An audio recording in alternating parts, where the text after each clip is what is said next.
A man who has never trained for competition while experiencing a menstrual cycle is now an unforgettable hero in women's sports history.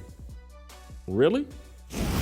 ESPN honoring Ivy League swimmer William Thomas as part of Women's History Month makes perfect sense when you realize he's a Dixney chick. ESPN's parent company, the Walt Disney Company, is the worldwide leader in transitioning America into a gender-fluid, mental illness-affirming society. 8 years ago, ESPN crowned its inaugural Dixney chick, awarding Bruce Jenner the Arthur Ashe Courage Award at the ESPYs. Bruce earned the recognition when he changed his name to Caitlyn and started wearing dresses in public. William Thomas changed his name to Lia and started swimming against women. In 2022, he won an NCAA title in the women's 500-meter freestyle. Like Jenner, Thomas retained his bat and balls, qualifying him for Disney's most protected status, Dixney chick.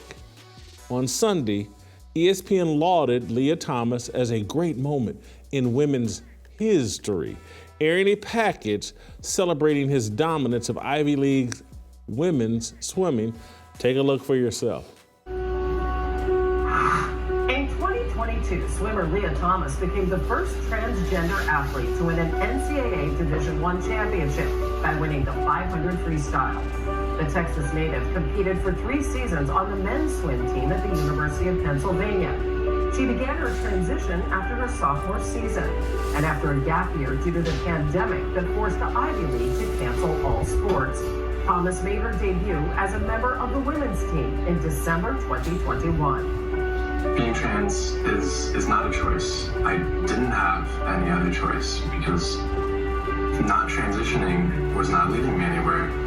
She competed amidst criticism from the swimming community, competitors, and teammates.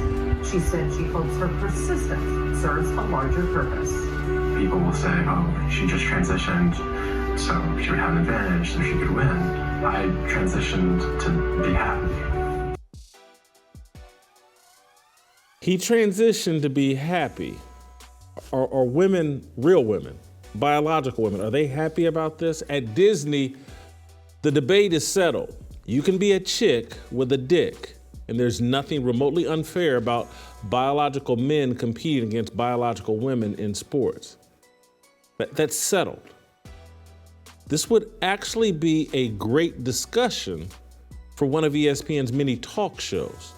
The network is filled with former male and female athletes, passionate sports fans, and allegedly fearless intellectual heavyweights. I can't ever remember seeing any of them engaged in a real debate about biological men competing against biological women in sports. Wouldn't you? I certainly would. Wouldn't you love to know what Mina Kimes, Sarah Spain, Malika Andrews, and Elle Duncan think on this issue? I'd also love to hear from Stephen A. Smith, Kendrick Perkins, Dan Orlovsky, Jalen Rose, and Ryan Clark on this topic. What does Max Kellerman think? How about Rex Ryan or Randy Moss? Maybe the courageous team over at Anscape could host a 2-hour panel discussion on this issue. This is easily one of the most important issues facing the world of sports. The alleged worldwide leader in sports is strangely quiet on a topic that could disadvantage the next generation of biological women. A man who has never trained for competition while experiencing a menstrual cycle is now an unforgettable hero in women's sports history. Really? Disney decided this without ever putting the issue to vigorous debate. Disney is evil. The company is uprooting a foundational truth. God created man and woman, giving men XY chromosomes and women XX chromosomes. It's normalizing a treatable mental illness. Anyone paying attention knows what's next on the sexual slippery slope. The silent P in the LGBTQ+ alphabet mafia, pedophilia. The left calls it minor attracted people, MAP. This too will be normalized. Disney's cartoons have incorporated the alphabet mafia agenda into their characters. Disney is grooming your kids for a sexually immoral world. With its 1995 acquisition of ESPN, Disney purchased the rights to transition sports culture. It's been a 3-decade process to make the sports world bow to the alphabet mafia. Mission accomplished. The worldwide leader in sports led us to Epstein Island, aka Disney's World.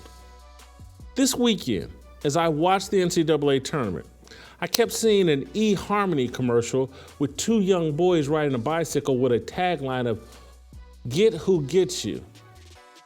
I kept imagining a father watching the games with his 10-year-old son.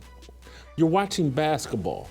Does anyone want to discuss with their child, "Get who gets you"?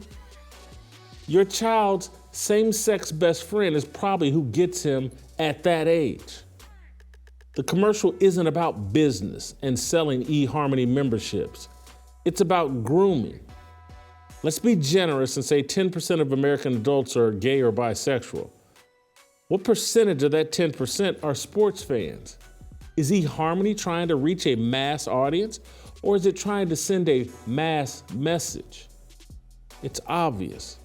It's no different from the Amazon commercial with the mustache girl. The commercial isn't about the convenience of shopping with Amazon. It's a commercial about a genderless child discovering his identity after seeing Freddie Mercury, the gay lead singer of the group Queen, rocking a mustache. Companies no longer pitch products, they pitch agendas. It feels like the only companies pitching products are the pharmaceutical corporations. Pfizer paid singer John Legend to sell his experimental medical trial vaccine. But let me return to Lia Thomas and ESPN. The worldwide leader can find time to discuss whether a BYU fan hurled a racial slur at a Duke volleyball player. You remember that.